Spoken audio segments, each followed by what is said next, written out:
questions on. That things that maybe one little answer, it might help you push you over the edge, right? It might help you make a progress to something, right? Does anybody have anything like that they have questions on or that they're working on? Nobody? Hey, Sean. You guys have it all down pat. No. Okay. Go ahead. Go with it. Go for the concept.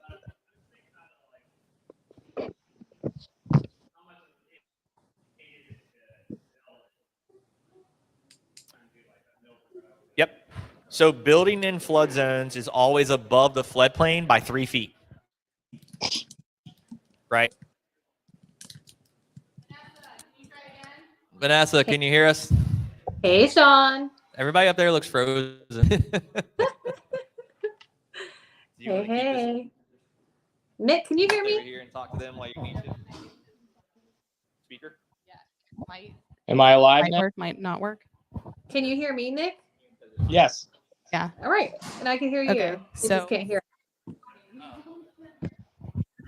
I can hear Sean most of the time. Well, we were. You gotta Hey, build Sean. 3 feet of right? So in block and building, it's usually 3 to 4. You have to go above that by up to 3 feet. Right? So you're Hey, basic Sean. foundation of that, and then 3 to 4 feet above that. Nada. Your question is what? Try to understand what you're saying. Like, what is your question to building above that?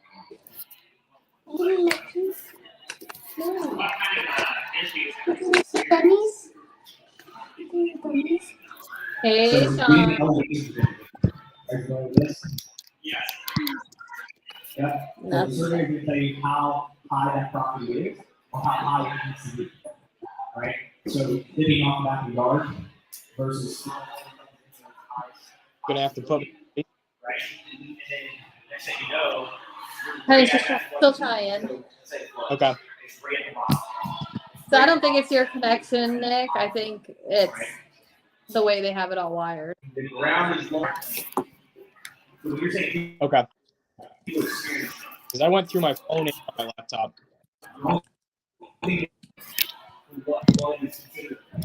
Plus, I don't think they're having the best weather in Virginia right now either. You got always have that. And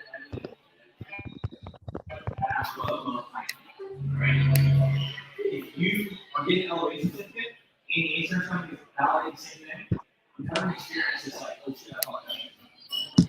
That's so.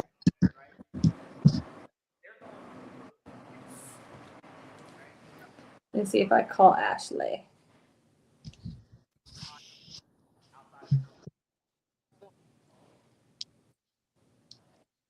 Oh, now we lost Sean.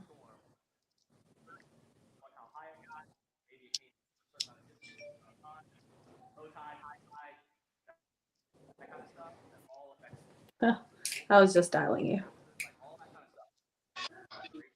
Yep. I was just dialing you. Sorry. I can hear you.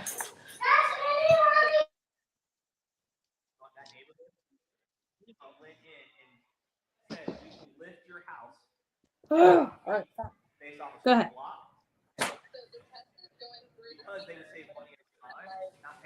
I'm not hearing you guys. Yeah, we can hear you guys. Well, we can hear Sean when he has his mic on. But we can't hear, I mean, you guys can't hear us. And we can hear each other. So weird. Yeah, so Nick and I can hear each other. Yeah.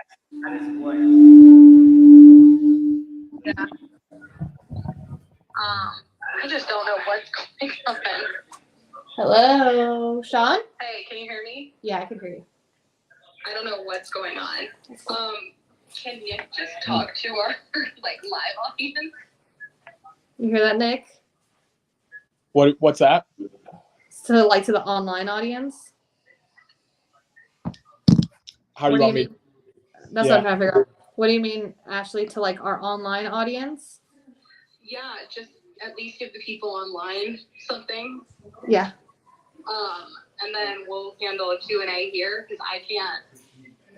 like I'm not. It's so choppy over here anyway. Okay. You want to do that? You talk to our online audience, and then Sean will do Q&A there. Sure. Yeah. Okay. You just tell me when you want him to go. I mean, just whenever he's ready, we'll just separate the two. I'll go ahead and turn off the mic Okay. for this, and then if you guys can just, like, you know, have a conversation about multifamily. I can see if I still have his presentation from last time if he wants to go through that. Do you want to use your presentation from last time? Mine? I don't have. Probably not.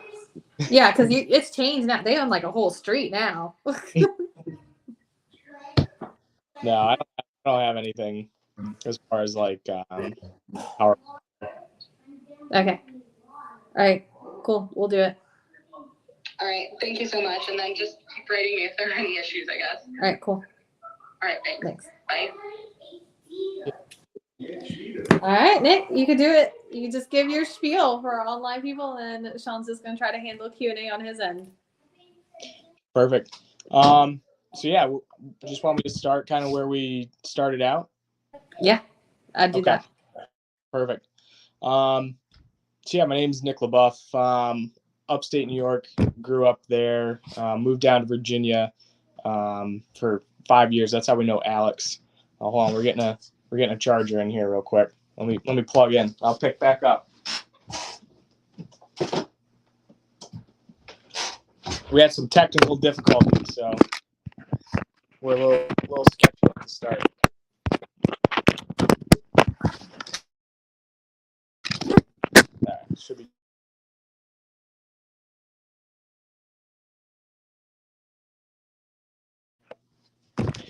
All right, so born in upstate New York, moved down to Virginia for 5 years, around 2015. That's how I met Alex and all these guys down there. When we were up in New York, first purchase we made was a 3-family.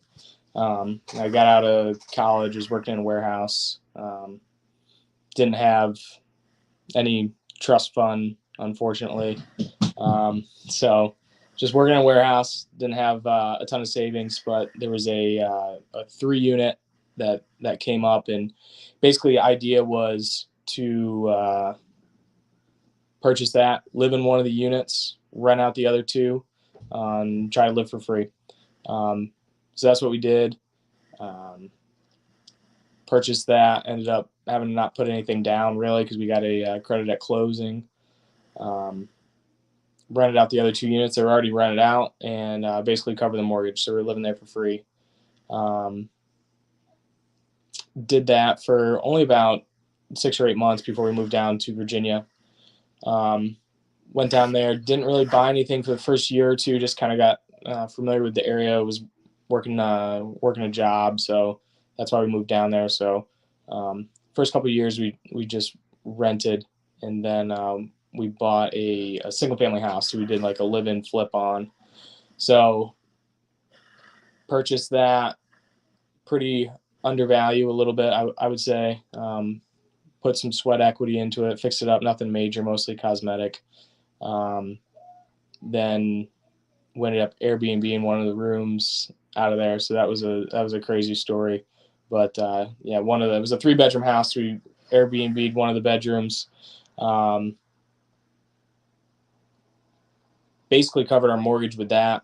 Then we did that for about a year, ended up moving out of there, and kept that as a rental. We turned it into a long-term rental, and then we bought another property in Virginia Beach. That property had a single-family house and a whole other guest house in the backyard. So we ended up living in the front house. The back house needed a ton of renovation, so I renovated that back house nights and weekends, and then we listed that up on Airbnb, and we were living in the front house, Airbnb out the back house, and ended up making decent money on that. Fast forward a couple years, we moved back up to New York. We kind of purchased a couple things. I did a flip up here. We purchased a primary residence to move into that needed to be fixed up. And then we kind of got into the multifamily stuff. So I know that's kind of what the topic is supposed to be for today. And I'm on my own, just rambling this story off. So I'm going to try and do my best. Again, we got a little bit of technical difficulties, so this is the best I got for you. So you guys are interested in multifamily investing. So that's kind of what I'll touch on, and kind of spend some time on that. Once we moved back up to New York, we knew we kind of wanted to get into bigger multifamily. So we owned a 3-unit. So there's like that small multifamily between 2 and 4 units. And then kind of the mid-size multifamily that I like to call mid-size, from like the 5 units up to 15, 20 units. So I think that's a good sweet spot for smaller real estate investors, people who don't have like millions of dollars to buy a huge complex. I think that's kind of where we're at. I think it's a good spot because it's too small for the big guys and it's too big for the small guys. So people who are looking at the duplexes, they see a 6-unit or an 8-unit come up and they just automatically think, oh, that's way too big for me, I can't buy it. When in reality, these bigger buildings have been easier to buy than a lot of the smaller stuff. So the first mid-size multi we bought up here was an 8-unit. So that was an off-market deal through a friend of a friend. One of our buddies was in Home Depot, and landlord was complaining. This older gentleman was complaining about something breaking, and he's got to come back, and he's in Home Depot every weekend fixing something. And my buddy started talking to him, and ended up, he'd owned this 8-unit building for 15 years. He was just getting older and didn't really want to deal with it. It was somewhat older, so things were breaking. And my buddy was like, "Hey, would you be interested in selling it?" And the guy's like, "Yeah." So it was a little bit too far away for my friend to be interested in purchasing it. So he put it out to me and said, "Hey, I was actually talking to this guy in Home Depot, and he said he'd be interested in selling if you want to take a look at this building." So I was like, "Yeah, sure, absolutely." So it's a smaller town, kind of off the beaten path. So, we approached him. The building was older, but had been renovated, in the past like 20, 25 years. So mechanicals and everything was kind of updated. So that's, it's kind of why we were interested in it. It wasn't, super old. Everything didn't need to be gone through and redone. But anyway, we ended up, I just asked him, after building a good rapport, just asked him, what do you want for it? And he said under 300. I was like, all right, well, would you take 275? I was like, yeah, sure. So we obviously did our due diligence, checked out, all the rents and expenses. But yeah, we picked that up for 275. Immediately raised rents. I was just looking at my sheet. I think when we bought it, the 8 units were bringing in like $5,300 a month total. And I think now, we just checked last month, they're bringing in $6,300 a month. So we've owned that for about 2.5, 3 years. So within 3 years, we've increased the rents $1,000 a month, over the 8 units. So we purchased that. We the way we purchased it, we had bank financing for about 75%, and then we asked the seller to hold like a 15% note. So he held 10 or 15%. So we only had to put 10 or 15% of our own money down. So we got into the deal, not a ton of money down. Did a lot of work to it. There were some issues. It wasn't the greatest building, so there was a decent amount of work that needed to be done. We put that sweat equity into it, painted everything, fixed stuff that needed to be fixed, kicked out the crappy tenants, and raised the rents. So right now, the building's doing pretty well, and we'll probably do a refinance or something down the road, but right now we're just cash flowing pretty good, so it's kind of on autopilot right now. So probably a year and a half after that, so that was about a year and a half ago from today, there was an 8-unit in my town, kind of the same area, but definitely more in a more desirable location. There's an 8-unit that came up for sale, hit the market, saw it come up, and it was listed at $799 for this 8-unit, and I was like, yeah, it's overpriced. It's probably like $150,000, $200,000 overpriced. So I didn't even pursue it. Then I think it was like a month or two went by. It didn't sell. I think they did a price drop, and I was like, all right, well, let's reach out and see what the deal is with this place. So this was an 8-unit that is a 2-bed, 1-bath, 1-car garage, has AC and heat, central air AC and heat in every unit. All 8 units are the same. There's 4 units on one side of the road, 4 units on the other. It's got its own private road down the center, garbage can at the end of the road. It's all newer construction. I say newer, but probably 1985, 1990, newer construction. And called the listing agent to get the showing. That's a tip. So, instead of bringing your own agent, sorry for all the agents that might be listening.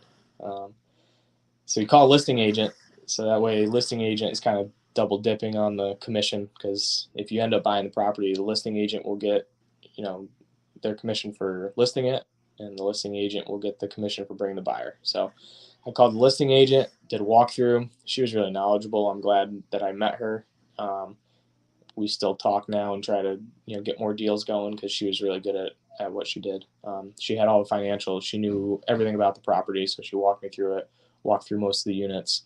And I was basically like, here, I'll send you over, what I think. So sent over 3 offers. That's another Bigger Pockets Brandon Turner tip. Send over 3 offers. If you just send over 1 offer, then they'll say yes or no. If you send over 3 offers, the line of thinking is they'll pick one out of the 3. So it's kind of what they did in this case. I sent over 3 different offers, and I was at it was listed at $799, and I was at like 600.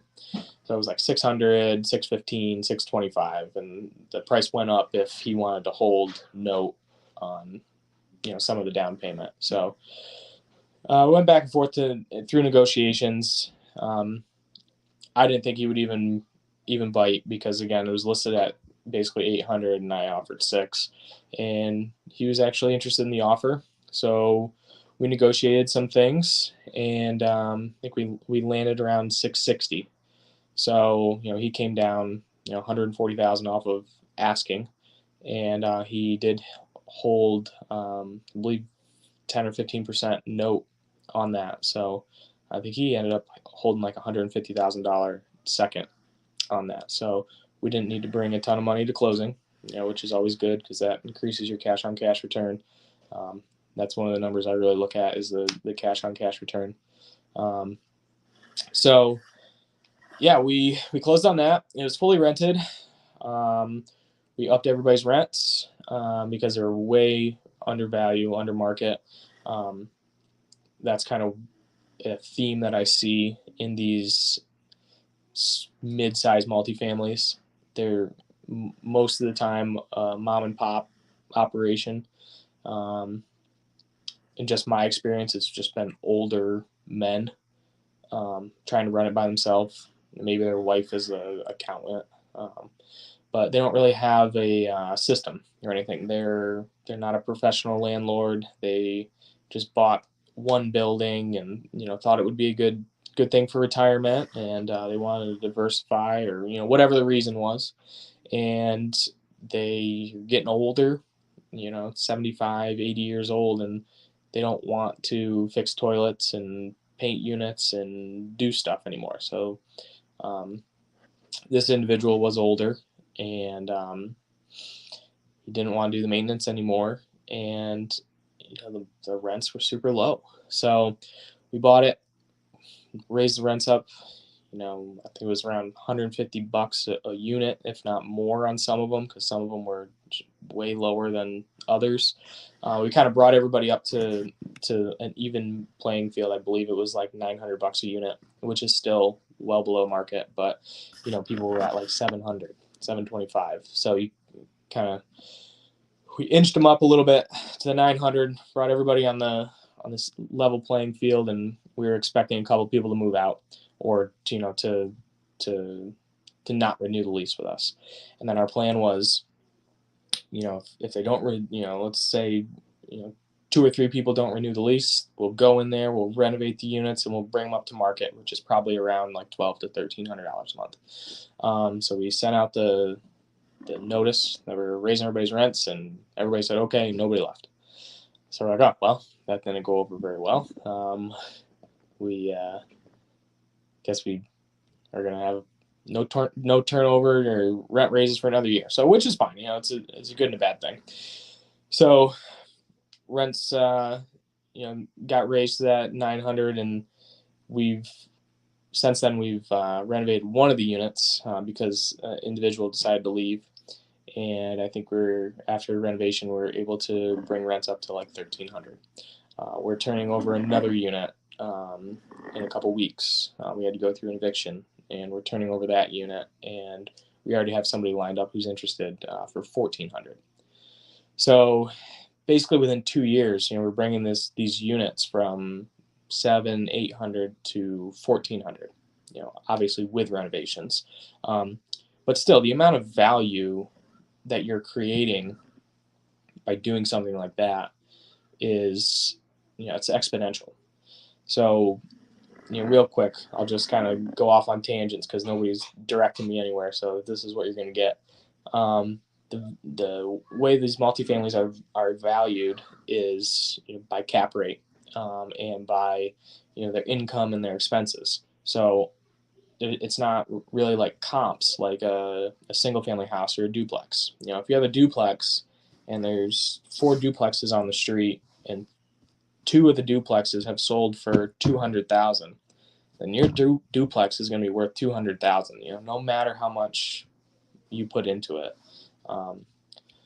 With multifamily, it's not the same. If you can have 2 separate buildings that are exactly the same, you can have an 8 unit and then an 8 unit sitting next to each other. But if one 8 unit is charging $1,300 a month for rent, and the other 8 unit is charging $800 a month for rent, those buildings could be hundreds of thousands of dollars different based on doing the cap rate calculations. So basically the plan with these multifamilies is to buy them under rented, pay the price that they're worth with these low rents, and then do your renovations, do whatever needs to be done, evict bad tenants, change how leasing is done, increase your rents, and then have the property valued at what it is now with higher rents. So with very basic, without getting into the actual calculations, if let's just say we purchased this property and the rents were all $700 a month, and then in 3 years from now we raise all the rents to $1,400 a month. If the property was valued at $700,000 when we purchased it and got it appraised, so rough numbers, if we double the rents, we could double the income and possibly double the valuation. So now this property is worth $1.4 million in 3 years. So in the course of 3 years, if that did work out and that's how rents increased, yada yada, we could create $700,000 in value in 3 years. So it's very, very lucrative, but very hard to do in other type of investment like duplexes and single families. Not saying that they're bad, but that's just that's why we're having our strategy with the mid-size multifamily. So that's kind of caught you up to speed with that second 8 unit. We are now under contract with to purchase another 8 unit. So this is an 8 unit that is right around the corner from us, good, desirable area. It was built in one of the buildings. It's 2 4-unit buildings. One of the buildings was built in like 1985, and the other one was built in like 2000. So relatively newer buildings. And it also has a approved building lot behind it. So right now it's approved to build another 4-unit building behind it, but I believe that we could possibly build more. So there might be enough room to build 2 4-unit buildings out back. So all said and done, this could possibly be a 16-unit purchase. But anyway, getting back to it, the way we found it, my wife, she does a lot of the skip tracing and searching for motivated sellers, off-market deals. So there's a bunch of different ways to do that. Everybody says it's really hard to find deals on the market right now, which it's true. So that's why we I just saw comments. Okay, I'll read some comments. All right, let's go back to the comments here. So how did the 3-unit come about? So the 3-unit, we'll backtrack here because I can get somebody to talk to here, so it might keep me on track. So 3-unit was just on market. So this was back in probably like 2010, 2011. So the market wasn't crazy. There was deals that you could find on the MLS. So it was on market. We looked at it. We used FHA financing and just put in our offer with the real estate agent that we were using, and they accepted it. There was nothing too crazy about that one. What are you doing with your properties knowing the market is shifting? So with what we have now, so it's a good question because I didn't mention that 3-unit that we first purchased. We're actually selling that right now, doing a 1031 exchange, and we're going to use the proceeds from that to help with the down payment on this new 8-unit that we're under contract with. So the new 8-unit that we're under contract with, purchase price is $875, I believe. So I believe we're gonna need about $200 to have a down payment on the new 8-unit, and so we're gonna sell that 3-unit and 1031 it, and we're probably gonna get about $100,000 from the sale of that. So we're gonna use that $100,000 plus another $100,000, and that'll be how we get the down payment for this 8-unit. But the other properties that we own, I'm a long-term investor.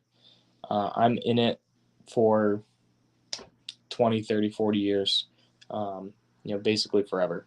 My mindset when we started kind of wasn't that way. The 3-unit that we first purchased was an older building. It's over 100 years old. Needed work, still needs work, is always going to need work. So that's a reason that we're selling it. Also because we have the equity in it, and the market is shifting, so we have the ability to 1031 it. But everything else, I'm not going to sell. What I may do, I don't think I have the opportunity with any of these right now, but if I had a big equity position because the market has increased, I would refi or pull a home equity line of credit out and use that as a down payment. But I think I'm not going to really talk about the market too much because everybody has their different ideas of where it's going. I think we're kind of going to be stagnant for foreseeable future, but I don't know. So let me know if you guys have any more comments. You can type them below and I'll answer them. So you want me to keep going? Got friends. I was just gonna ask, well, since you were talking about the market shift on that question, when you're looking at your values for this new 8-unit, are you Mhm. taking that into consideration? So this 8-unit is, it's kind of, I'm kind of going both ways with it, because I think we're definitely paying like full price for it at that 875 number. The reason I'm not really worried about, market shifting, whether, no matter what it's doing right now, is because of the building opportunity that's coming with this. It's going to cash flow. It's under rented right now, just like that other 8-unit we bought, just like both the other 8 units. These are really nice units. They're 2-bedroom, 1-bath. They have a full basement. The grounds are very nice. There's wash dryer hookups in every basement. A nice backyard, very nice, desirable area, desirable building, and one of the rents is like $750 or $775 or something like that. Market for that unit should be around $1,100-1,200 with no renovations, no paint, no nothing, just new tenant should rent for $1,100-1,200. Wow. So I'm okay with the price, because it will cash flow.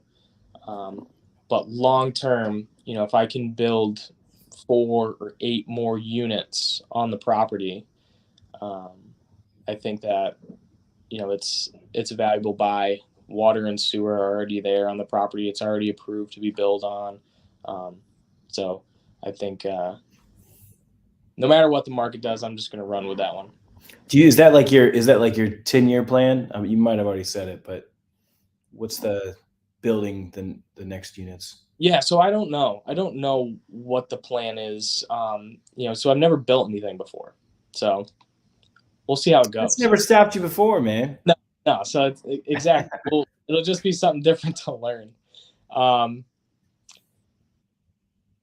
don't know if the right move is to just bite the bullet, build it right now, and then, get tenants in there and start collecting rent, or wait until prices, for building material goes down, and then, start building then. But, what if the material never goes down? What if I wait 10 years for the material to go down and it doesn't go down?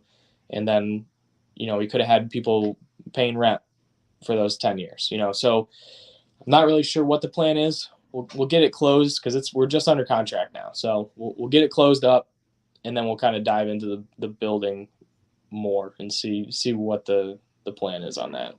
Yeah, cool. Well, it cash flows as an 8-unit. That's awesome. Yeah. So it basically where we're buying it at these rents, it's just breaking even, maybe even losing a couple $100 a month. Mm-hmm. So, but we're in a situation where that's okay for us. It's not gonna hurt our cash position or portfolio. So, even if it takes a couple years to raise those rents and get them up to where they need to be, we know that once we bring them to 11 or 1,200, it's gonna cash flow great. Nice. So yeah, I was rambling off. I'm glad I got somebody here now to look at. It was better. Sorry, man. No. Kind of left you ghost there for a little bit. No, that's perfect. You're doing great. Thanks. So yeah, I think that's kind of where we're at now. We've got those 3 8-units. I think that the medium-sized multifamily is kind of the way to go. I mean, especially for us, it's just something that we're comfortable with. Like real quick, I'll recap the reasons I like, the mid-sized multifamily. Too small for the big guys, too big for the small guys. The people who are running it, who own it, are just typically mom and pops. They're not running it correct. They don't know the market. A lot of these people are getting older. These buildings are, 30 years old. A lot of people don't have a lot of money. You don't have enough money to buy these big buildings until they're 50, 40, 50 years old. Add 20, 30 years to that, these people are turning 70, 80. So it's time for them to sell. It's time to move on to, the next step. And so I think it's a niche that can kind of, people can make a lot of money in right now.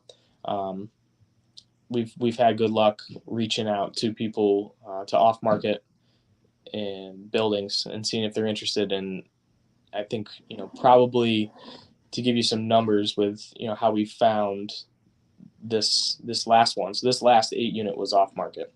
I think I would say we reached out to 30 or 40 owners of these mid-sized multifamilies. I'd say I got on the phone with, and actually had a in-depth conversation, not just a yes, no, I don't want to sell. I probably got into a couple. How'd you get my number? Exactly. Yeah. People yelling at me. But actually, probably had conversations with 5 to 7. Then I would say we've made about 3 offers. Sorry.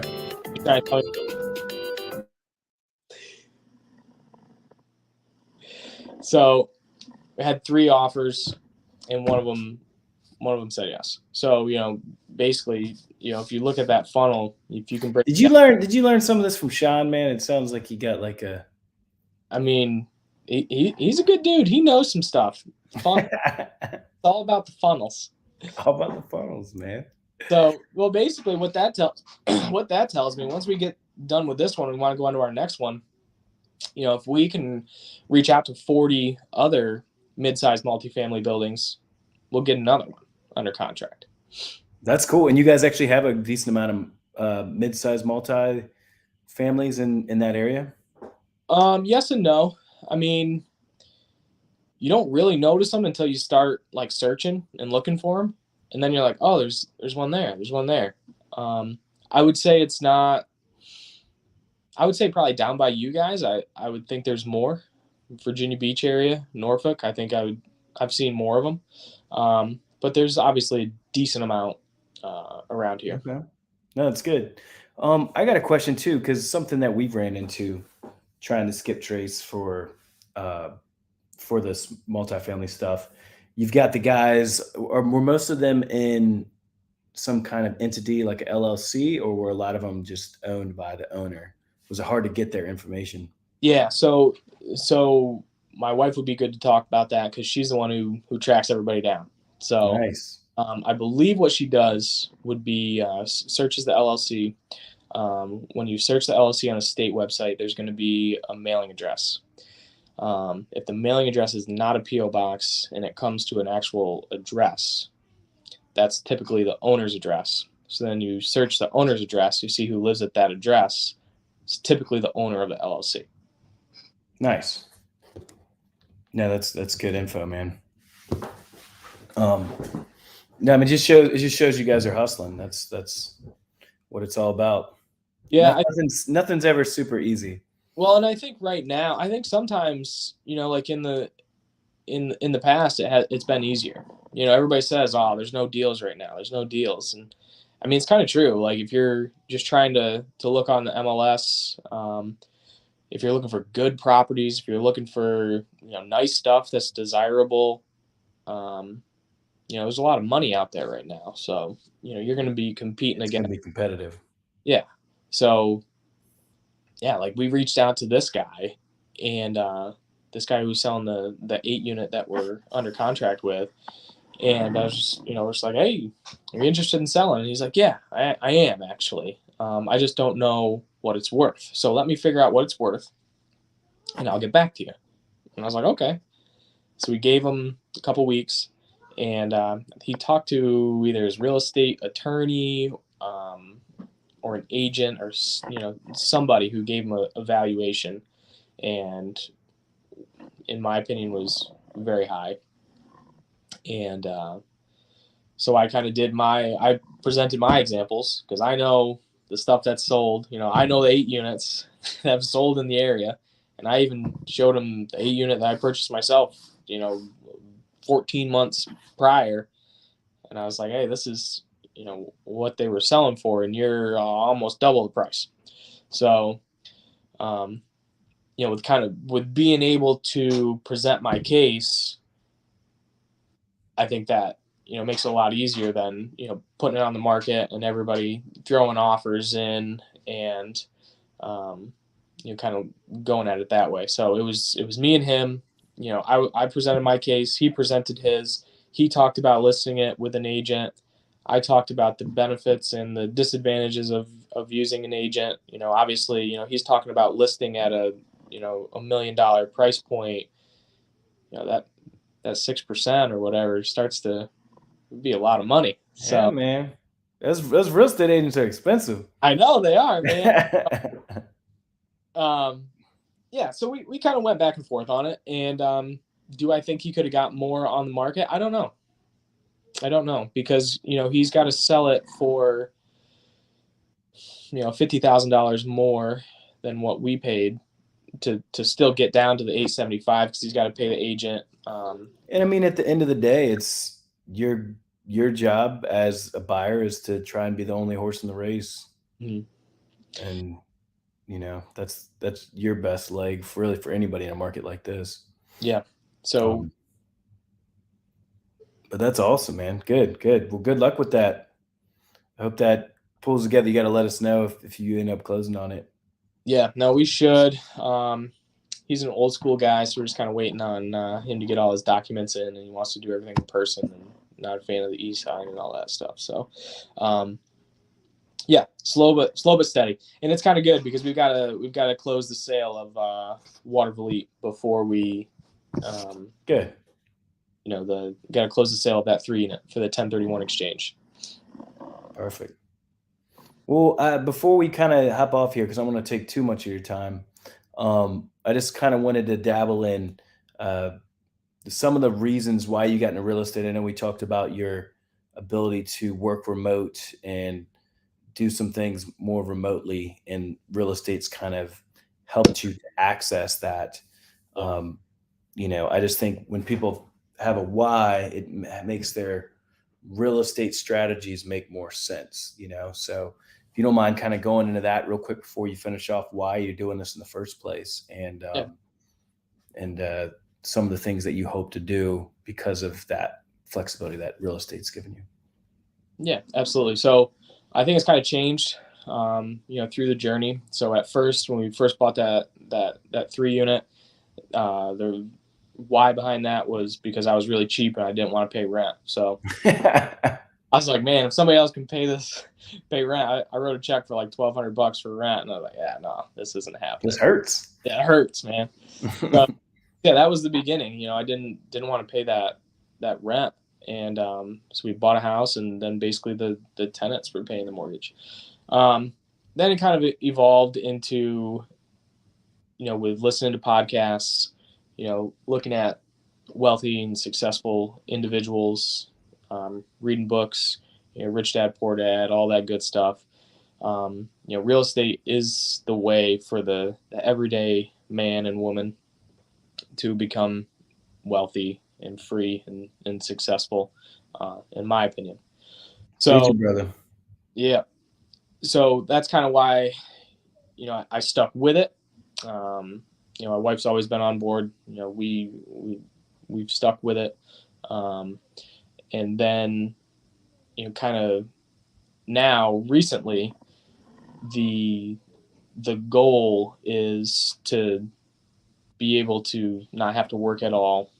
Just have the passive cash flow through the real estate, so that, if we want to work, we can, if it's something that we enjoy doing, but we don't have to go to work every day. So, doing vacations and trips, and, having that passive cash flow, that appreciation of the properties, building wealth. I guess comes back to being cheap and lazy. I'm lazy, and I just think that having these I don't know, man. I've seen you do a lot of stuff, but having these properties appreciate. you work really hard to be lazy. You have to. You have unless you got a trust fund. I didn't have a trust fund, so this is where I'm at. I need to get one of those, man. I know. If we could, Can I get in your trust fund? Well, I'm older than you, I guess, but I'm sure we can make something work. But yeah, I think overall, freedom, not having to answer to somebody. Once you have that real estate and that wealth and that cash flow that just comes every month, it really is a freeing feeling. You don't, have to listen to the boss or have to work for the man, all that. And I think that I've always wanted that. This is just the way that I chose to go about it. And I think it's the easiest way for someone who doesn't have, great skills or talents or opportunities. Just the everyday man, woman, everybody can come up, using real estate. Nice. That's awesome, man. Well, I appreciate that, man. We appreciate you sharing your story, you and Kara. You guys are awesome. Super excited for you guys and all the success you've had and you're going to continue to have, and all the craziness that you'll face along the way. But yeah, man, I'm gonna let you go so you can get home, get back to your family, and I hope you join us again, and we'll have to sneak in. And I know you're running an investment group up there as well, so excited for your success with that as well. Appreciate it. We can figure out how to do this online thing. Maybe we can Skype you in and have you speak your wisdom at one of our places. I really appreciate you asking me to be on. I appreciate it. Awesome, man. Well, we will sign off here. Hopefully Vanessa hears that, because I don't actually know how to do it. But yeah, we'll there she is. I'm here. The lady behind the curtain. Awesome. I'm here. No, that's awesome to hear, Nick. I've enjoyed hearing how it's grown and how you've gone from 3 to 8 to multiple to street. I think it's awesome. So I love following y'all's story. Thank you. I appreciate it. Yeah, we're having fun doing it. It's always something. It's gonna be crazy, but yeah, it's a fun time. Keeps us on our feet. Very good. Well, guys, we're gonna sign out here for Opportunity, and peace out, Bye, guys. investors. Thanks, Later. Al.